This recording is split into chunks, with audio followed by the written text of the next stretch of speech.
C'est un sujet que j'ai devant moi là, ces derniers jours et que j'aimerais partager avec vous. C'est le titre, si on peut donner un titre, c'est « Ne pas se laisser dominer par nos pensées ». Et j'aurais voulu parler un peu des pensées. Alors, on peut lire quelques passages à ce sujet. Pour scinder un peu les choses en deux, il y a les pensées d'un côté, les pensées de Dieu et les pensées des hommes. Et si on regarde dans la Bible, on va voir que ce n'est pas les mêmes au départ, en tout cas. Les pensées de Dieu. Alors, Ésaïe 55, c'est peut-être le verset que j'aimerais lire en premier, parce qu'il m'est venu en premier. Ésaïe 55, versets 8 et 9.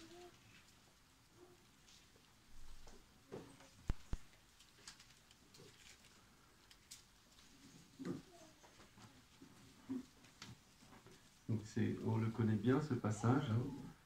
En effet, vos pensées ne sont pas mes pensées, et mes voix ne sont pas vos voix, déclare l'Éternel. Le ciel est bien plus haut que la terre, de même mes voix sont bien au-dessus de vos voix, et mes pensées bien au-dessus de vos pensées.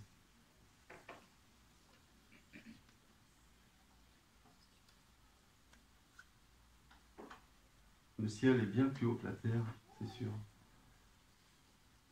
Et de même, mes pensées bien au-dessus de vos pensées.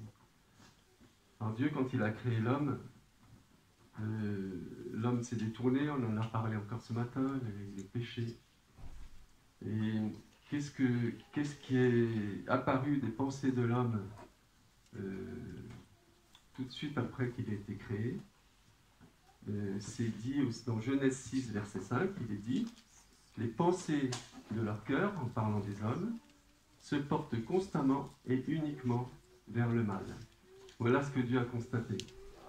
Les pensées de leur cœur se portent constamment et uniquement vers le mal. Genèse 6, verset 5. Ça, c'est le constat de Dieu devant sa créature. Quelque chose à dire tout de suite, c'est que Dieu lit dans nos pensées. Dieu lit dans nos pensées. C'est la prérogative de Dieu. Il faut bien être convaincu de ça. C'est-à-dire que on peut se dire, bon ben voilà, je peux penser tout ce que je veux, et puis du moment qu'il n'y a pas d'acte de péché derrière, tout va bien. Mais pour Dieu, c'est pas ça. Pour Dieu, bien sûr qu'il y a eu les actes de péché. Bien sûr que dans la Genèse, quand il dit ça, c'est au vu des résultats. Il le dit au vu des résultats de ce qui suit les pensées des hommes qui ne se portent que vers le mal et qui ont fait que l'homme a fait le mal. Et ça, Satan le voit aussi. Il y a une grosse différence de ce côté-là entre les pouvoirs de Dieu et les pouvoirs de Satan. Il y en a sur tous les plans. Mais évidemment, ce qui est très encourageant pour nous et qui peut nous aider quand même, parce que c'est vrai qu'on a tous des mauvaises pensées, enfin, je pense, je suppose. Je parle pour moi, mais je suppose qu'on en a tous. Il y a deux choses qui peuvent nous rassurer. C'est déjà que Satan ne lit pas dans nos pensées. Par contre, il a la même démarche possible que celle de Dieu à l'époque, c'est-à-dire, ou à l'époque ou maintenant, enfin, que celle de Dieu, c'est-à-dire qu'il voit les résultats de ce qu'il y a dans nos pensées, par nos actes, par notre façon d'être, par tout ce qui se manifeste de nous. Hein. Et le Seigneur, à un moment, il dit, de l'abondance du cœur, la bouche parle. C'est-à-dire que si on a des pensées négatives qu'on cultive et qui vont dans un sens négatif et dans un sens d'aller vers le mal, eh bien, il y aura des résultats dans ce que nous dirons déjà, dans ce que nous ferons. Il y a un verset aussi, alors, est-ce que je l'ai noté, je ne sais plus, mais donc, ça commence par le cœur, et ça finit par le péché, et le péché ayant conçu enfante la mort. ou plutôt attendez, il faudrait que je retrouve ce verset, je crois qu'il est dans Jacques 1, verset 14, on va le lire parce qu'il est très important ce verset.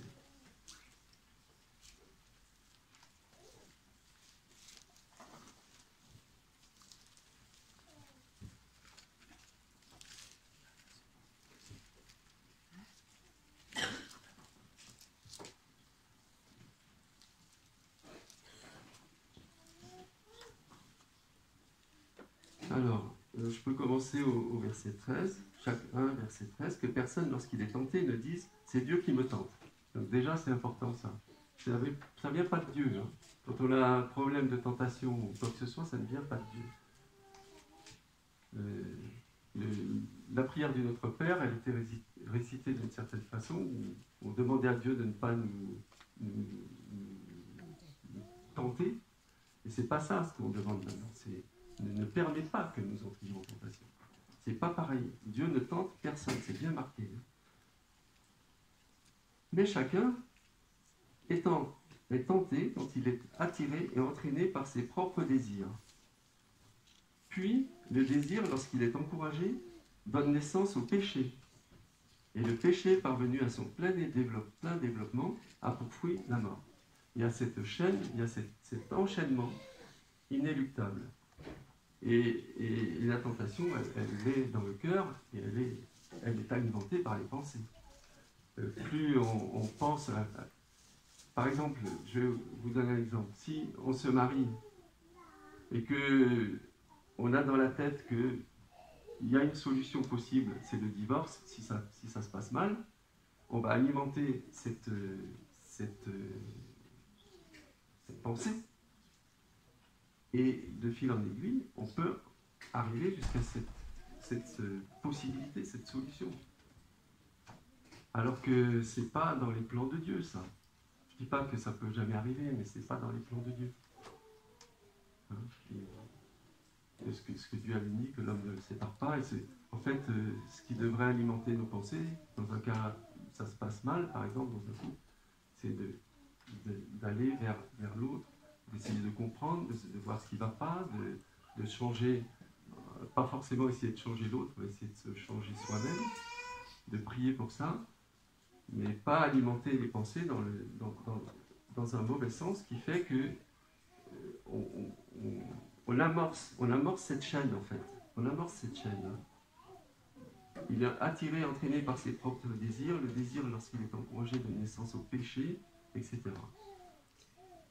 Voilà, donc les pensées des hommes, elles sont très souvent mauvaises et elles conduisent à la suite à des péchés.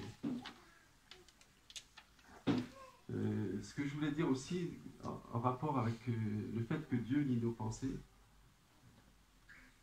ça peut nous angoisser si on a des mauvaises pensées, si on a des choses qui ne sont pas belles à l'intérieur. On peut en être effrayé même. Mais justement, ça doit nous inciter à travailler là-dessus, à lutter contre ces pensées qui sont mauvaises et négatives et qui chagrinent le cœur de Dieu, en fait, le cœur du Seigneur. Quand on appartient au Seigneur, il est peiné de voir qu'on cultive des mauvaises pensées. Et ce qui nous rassure, c'est que le Seigneur nous aime et que, au-delà de ça, il nous aime quand même. C'est-à-dire qu'on peut être très négatif, très loin de lui, très péché dans nos cœurs, en fait. Et lui, il va nous pardonner encore, là. Il va nous comprendre, il va nous aider, il va répondre aussi à nos prières si on est coincé dans ce mécanisme, dans ce système qui fait qu'on tourne en rond. Vous voyez, quand moi je pense à ça des fois, je me dis, on met un petit peu, on va faire de la mayonnaise par exemple. Bon, moi je ne fais pas de cuisine, je n'ai jamais fait de mayonnaise. Mais je vois bien comment ça marche. Vous avez un bocal comme ça, et puis vous mettez un tout petit peu au fond, pas grand chose, hein, de l'huile, bon. Et peut-être un jaune d'œuf, mais pas grand chose. Et puis, vous tournez... Alors maintenant, de nos jours, en plus, ça, c'est très significatif de l'époque actuelle. C'est-à-dire que autrefois, on y allait à la main, ça mettait très longtemps. Il fallait de l'effort, il fallait ça donner le temps de réfléchir avant que ça monte. Et là, maintenant, c'est mixeur. C'est-à-dire qu'on est dans les réseaux sociaux, dans les machins, et tout tourne à toute vitesse. Et notre cerveau aussi, et nos pensées aussi. Et là, on y va, et hop, si tout va bien, si on a mis les bons ingrédients, ça monte. Bon, c'est un exemple à double tranchant, parce qu'en fait, c'est bon la mayonnaise. Et c'est fait avec de l'huile, et l'huile, c'est plutôt le Saint-Esprit. Mais ce que je veux dire, c'est que c'est une expression quand on dit bon, ça monte comme une mayonnaise. Et voilà ce que ça peut faire. On peut commencer à tourner en rond avec des pensées, et puis ça monte, ça monte. Moi, je sais que quand je bricole, souvent, j'ai comme ça des pensées qui arrivent et puis qui tournent en boucle. Et qui ne sont pas positives du tout. Et alors, moi j'ai ma solution, après chacun la sienne. Hein. Moi je prends mon portable, je le mets à côté de moi, là où je suis pour bricoler. Et puis je vais sur YouTube et je mets des pasteurs, comment ça s'appelle, des messages. Voilà, merci. Des messages. Et bien c'est formidable, c'est hyper efficace ça. Parce que vous mettez des messages chrétiens, des messages qui vous sortent de ça, qui vous tirent vers le haut, et qui font que ces pensées, elles arrêtent de tourner. Et on part sur des pensées positives et quelque chose qui va nous élever vers le Seigneur au lieu de nous rabaisser, de nous éloigner. Et je voulais citer aussi, au fur et à mesure, je vais quand même citer ce que j'avais noté comme verset. Dans le psaume 139, on trouve ça, je crois que c'est David, hein, c'est un psaume on va le lire aussi, 139. C'est un très beau psaume, le psaume 139. Il nous parle de la création, de ce que Dieu fait quand un enfant est né, et comment il le connaît à l'avance, et comment il s'en occupe déjà dans le sein de sa maman. J'avais noté au verset 2. Éternel, tu m'examines et tu me connais. Tu sais quand je m'assieds et quand je me lève, tu discernes de loin ma pensée. Tu discernes de loin ma pensée. Voilà. La pensée, tu sais quand je marche, quand je me couche, toutes mes voies te sont familières. La parole n'est pas encore sur ma langue, que déjà éternel, tu la connais entièrement. On ne peut rien cacher à Dieu. Je ne sais pas si c'est dans ce psaume où il dit, mais ah oui, voilà. Où pourrais-je aller loin de ton esprit? Où pourrais-je fuir loin de ta présence? Si je monte au ciel, tu es là. Si je me couche au séjour des morts, te voilà. Si je prends les ailes de l'aurore pour habiter à l'extrémité de la mer, là aussi ta main me conduira, ta main droite m'empoignera. Si je me dis, au moins les ténèbres me couvriront, la nuit devient lumière autour de moi. Même les ténèbres ne sont pas obscures pour toi. La nuit brille comme le jour et les ténèbres comme la lumière. Voilà, on peut penser que s'il fait nuit, on peut faire des choses qui ne sont pas bien. Vous pensez dans la nuit, vous pensez dans le jour, c'est pareil pour le Seigneur. Et donc, là, on voit que quelque part, ça l'embête. Parce que, oui, c'est David. David, il sait très bien que ses pensées, elles ne sont pas toujours pures, qu'elles ne sont pas toujours bonnes. Il dit, mais il n'y a pas moyen, quoi. Je peux aller au fin fond de la mer, au fin fond de n'importe où. Dieu est là. On ne peut pas lui échapper, entre guillemets. Mais est-ce qu'on veut lui échapper? Est-ce que si on est honnête, si on est clair par rapport à notre salut, est-ce qu'on accepte? Est-ce qu'on accepte volontiers que Dieu connaisse toutes nos pensées? Il accepte aussi qu'on puisse les regretter et lui dire, voilà, Seigneur, j'ai eu toutes ces pensées, c'était pas bien. Pardonne-moi. Et il nous pardonne. Sauf qu'il ne faut pas les cultiver. Voilà, c'est ça que je voulais vraiment mettre devant nous, devant moi, aujourd'hui. Parce que j'ai fait ça plusieurs fois, souvent. Et ça n'a pas été bon. Jésus connaît nos pensées. Alors on voit, j'avais aussi des versets que je voulais citer dans l'évangile de Luc. J'ai vu que Donc dans tous les évangiles, ou en tout cas Matthieu, Marc et Luc, on voit ça que le Seigneur lit dans les pensées des personnes qui s'adressent à lui. Donc le Seigneur sur la terre, il avait toujours, bien qu'étant homme, cette prérogative de lire les pensées, de connaître les pensées de ceux qui étaient autour de lui. On pourra, ça a été certainement le plus difficile pour lui, c'est d'avoir Judas en face de lui pendant tout le temps qu'il était dans son ministère, sachant ce qui était dans son cœur, sachant qu'il aimait l'argent, qu'il avait envie de prendre dans la bourse, enfin qu'il le faisait déjà. Et puis lui, il se comportait normalement avec Judas. Il ne le mettait pas de côté spécialement. Et même à la fin, il dit mon ami, quand Judas vient pour l'embrasser, pour le trahir. Alors, alors dans Luc 5, alors je ne vais pas lire tous les versets, mais Luc 5, verset 22, pour le citer, qu'on ait les références. Il y a un infirme qui est descendu par le toit, par des amis qui l'ont pris sur son brancard et qui l'ont descendu par le toit de la maison parce qu'il y avait trop de monde autour de la maison. Et puis donc cet infirme, il arrive et le Seigneur, qu'est-ce qu'il dit? Il ne dit pas tout de suite, lève-toi et marche. Il dit tes péchés sont pardonnés. Et alors là, il y avait les chefs du peuple, les pharisiens, les docteurs de la loi, etc. Ils étaient tous là autour de Jésus, mais pas du tout dans un but positif. Pareil, leurs pensées, le Seigneur les voyait aussi, toutes leurs pensées justement. Et il dit, mais Jésus sachant ce qu'il pensait, parce que lui, qu'est-ce qu'il pensait? Il disait, mais c'est qui celui-là qui se permet de pardonner les péchés? Il n'a pas le droit de pardonner les péchés, il n'y a que Dieu qui peut pardonner les péchés. Et là, il pardonne les péchés. Alors qu'est-ce qu'il dit, le Seigneur? Il est dit, connaissant leurs pensées, il dit à l'infirme, bon ben, lève-toi et marche. Ça, c'est plus difficile, comme il dit, c'est plus difficile de dire lève-toi et marche que de dire je te pardonne les péchés. Alors qu'en réalité, pour le Seigneur, c'était beaucoup plus difficile de pardonner les péchés vu ce qu'il a payé pour les pardonner, tous ces péchés. Et donc, c'est ce qu'il a fait. Après ça, il y a dans une synagogue aussi un homme qui avait la main droite paralysée. Et c'est pareil, il y avait aussi les chefs du peuple qui étaient là, et pareil, ils disaient, celui-ci, alors, attendez, je vais le redire aussi, parce que après, j'interprète un peu à ma façon.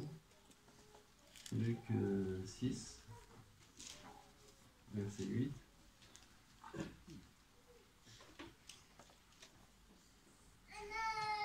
Jésus connaissant, alors il disait, ah oui, c'était le jour du sabbat.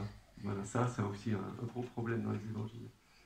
Chaque fois que le Seigneur guérissait le jour du sabbat, je pense qu'il guérissait souvent le jour du sabbat. Pourquoi? Parce que les gens ne travaillaient pas et c'est le jour où ils étaient au temple, où ils étaient disponibles et où ils pouvaient prêcher. C'était pas exprès pour les provoquer qu'ils faisaient ça le jour du sabbat. Et puis comme il dit mais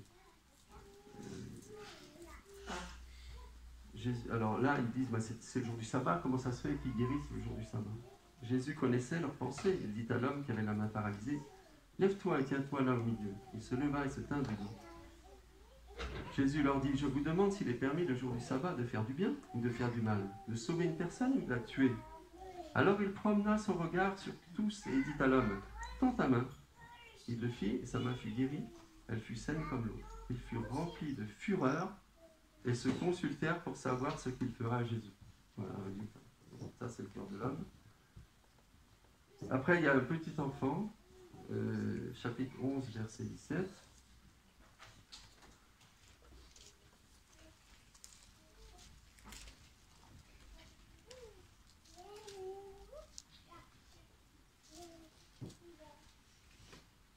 Alors,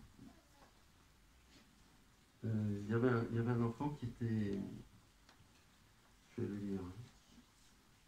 Jésus chassa un démon qui était muet. Lorsque le démon fut sorti, le muet s'est mis à parler. Alors, pourquoi est-ce que j'ai mis petit enfant? Alors, parce que ça, c'est 9,45. Non, j'ai mal vu. Alors, chapitre 9, verset 47, avant.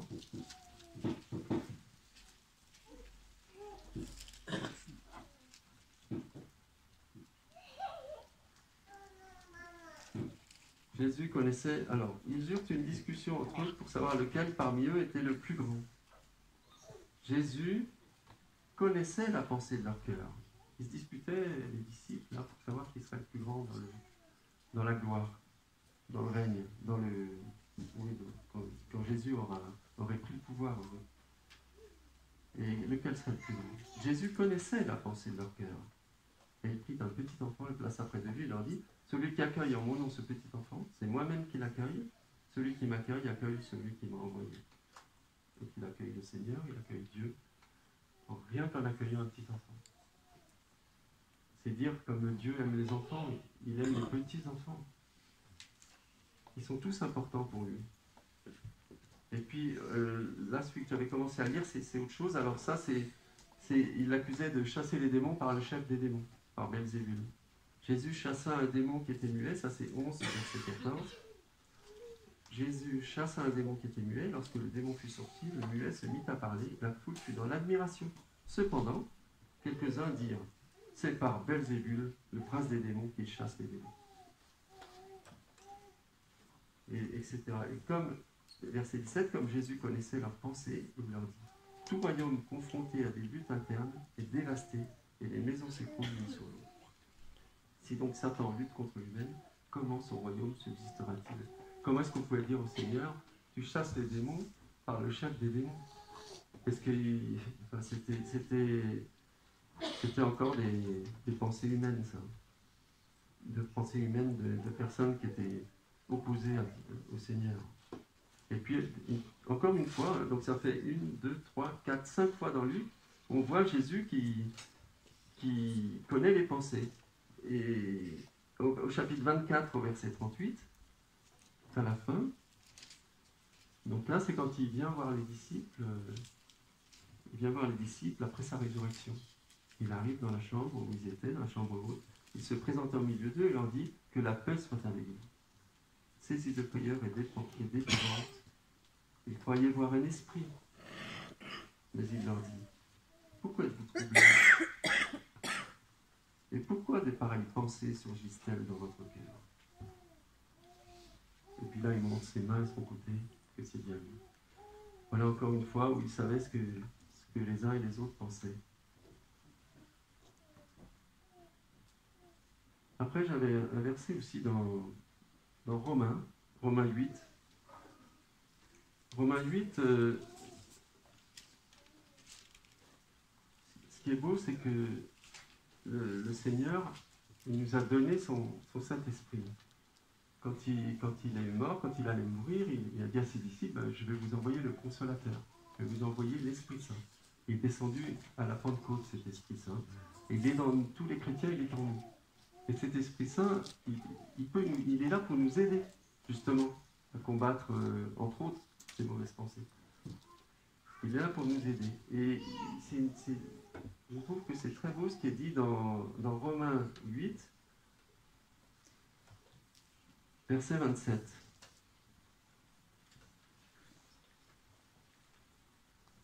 Dieu qui examine les cœurs, sait quelle est la pensée de l'Esprit, parce que c'est en accord avec lui qu'il intercède en faveur des saints. Le Saint-Esprit qui est en nous intercède pour nous. On sait que le Seigneur lui-même intercède. Il y a le Père, le Fils et le Saint-Esprit, c'est un seul Dieu, mais en quelque sorte, ils ont chacun, dans ce Dieu, c'est très difficile à appréhender cette Trinité de Dieu pour notre esprit. Mais Dieu, le Saint-Esprit, eh bien, il intercède pour les chrétiens, pour ceux en qui il habite. Et on sait que sur le trône de Dieu, le Seigneur Jésus est notre avocat auprès du Père. Dieu, dans toute sa plénitude, aime les siens et intercède pour les siens et ne veut que notre bien, en fait. Et c'est vraiment dit dans Romains 8. Toutes choses travaillent ensemble pour le bien de ceux qui aiment Dieu. Un peu plus loin.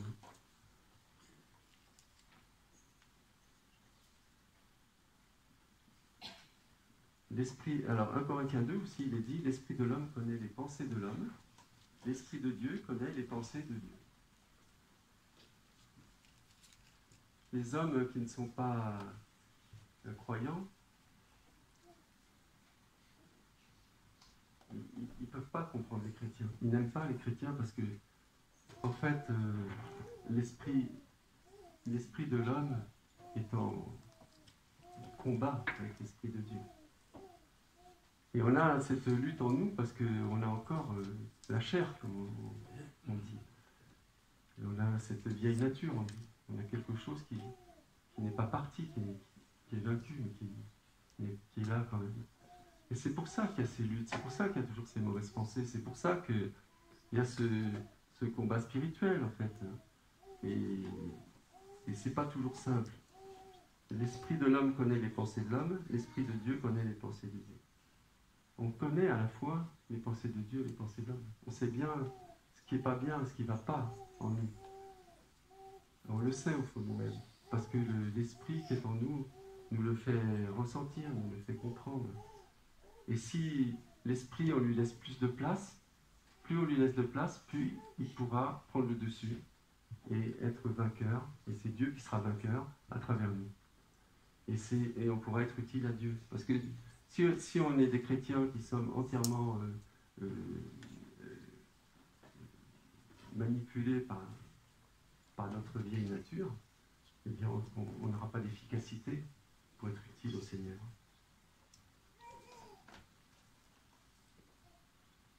Dans 1 Corinthiens 2 aussi, il est dit « Qui a connu la pensée du Seigneur ?» Puis juste après, nous avons la pensée de Christ. C'est l'apôtre Paul qui dit ça. Nous avons la pensée de Christ.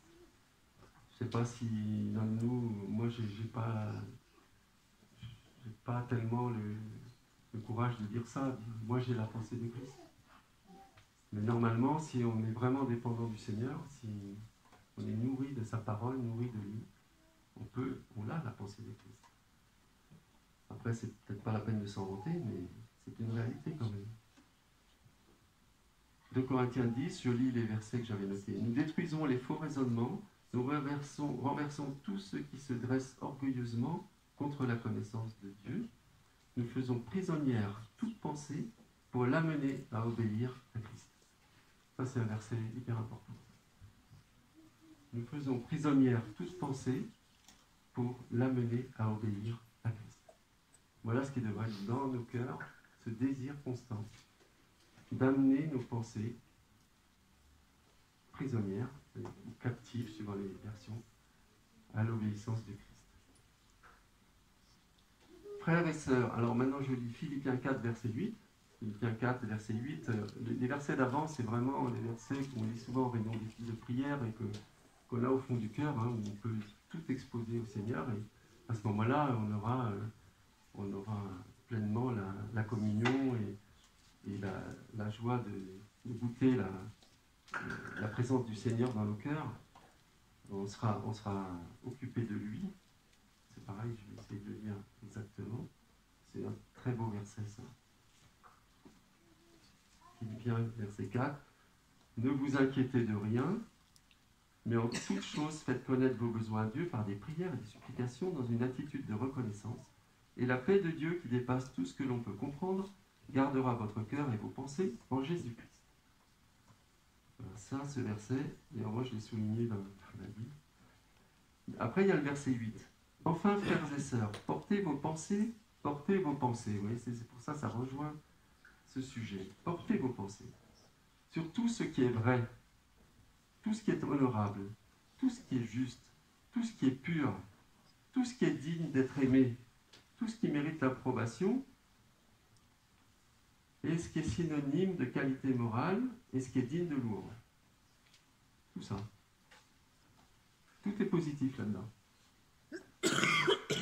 Voilà ce qui est souhaitable. Je crois que j'ai un petit peu dit ce que je voulais dire. Il y a aussi ce que Dieu fait des fois dans sa grâce, c'est souvent, c'est qu'il transforme un mauvais départ, des mauvaises pensées, des mauvais sentiments. Il est assez puissant pour le transformer en bien. Et puis surtout, il n'est pas dépassé par ça. c'est pas notre attitude et notre comportement et tout ce qu'on est qui va changer ses plans, qui va l'empêcher d'accomplir ce qu'il a à accomplir. Et il y a cet exemple, mais ça, je vais juste le mentionner, mais après, il faudrait vraiment s'y plonger dans cet exemple de Joseph. À la fin de sa vie, Joseph, il dit, il dit à ses frères, quand il les a retrouvés, qu'avec tous ces péripéties qu'on connaît, vous aviez pensé du mal contre moi, Dieu l'a pensé en bien, pour conserver la vie à un grand peuple. Dieu avait comme but de conserver la vie à son peuple, d'amener Jacob en Égypte, etc. Enfin, il y a toute l'histoire du peuple d'Israël, de quoi elle est partie, et de frères qui ont rendu leur frère pour s'en débarrasser et qui ont fait croire qu'il était mort. Vous voyez? Donc de quelque chose de très mal. Et il l'a changé en bien. Et c'est Joseph lui-même qui dit ça. Alors que, bon, il en a bavé quand même. Hein. Il dit, vous aviez pensé du mal contre moi, Dieu l'a pensé en bien, pour conserver la vie à un grand peuple. Et puis alors, il y a autre chose. Alors ça, je l'ai entendu cette semaine, c'est un peu ce qui m'a amené à ce sujet. Je le dis parce qu'il y en a plusieurs ici là, qui étaient à Clermont-Ferrand. Il y avait Stéphanie Rieder à Clermont-Ferrand. Et cette semaine, elle fait des petits messages régulièrement sur Internet, là, dans On est ensemble. Et elle avait un message, justement, c'était sur la peur. Les pensées de peur qu'on peut alimenter ou pas. Parce qu'il y a ça aussi. Les pensées, ça peut amener à la peur aussi. Et bon, elle a fait tout son petit texte, là, en disant qu'elle avait peur de l'avion, qu'elle s'en était guérie, etc. Bon, enfin, c'est pas ça que je voulais dire. Et surtout, elle dit quelque chose qui m'a vraiment marqué. Elle a dit, quand on promène son chien, il faut promener son chien, mais il ne faut pas que ce soit lui qui nous promène. Et en fait, les pensées, c'est pareil. Il faut maîtriser les pensées, et pas que ce soit les pensées qui nous maîtrisent. Voilà, c'est un peu la conclusion. Ne pas se laisser dominer par nos pensées, c'était l'idée de ce message. Et je le prends pour moi-même parce que je suis spécialiste de me laisser dominer par mes pensées. Mais si ça peut nous aider tous, tant mieux. Voilà, le Seigneur nous aide tous. Gloire à lui.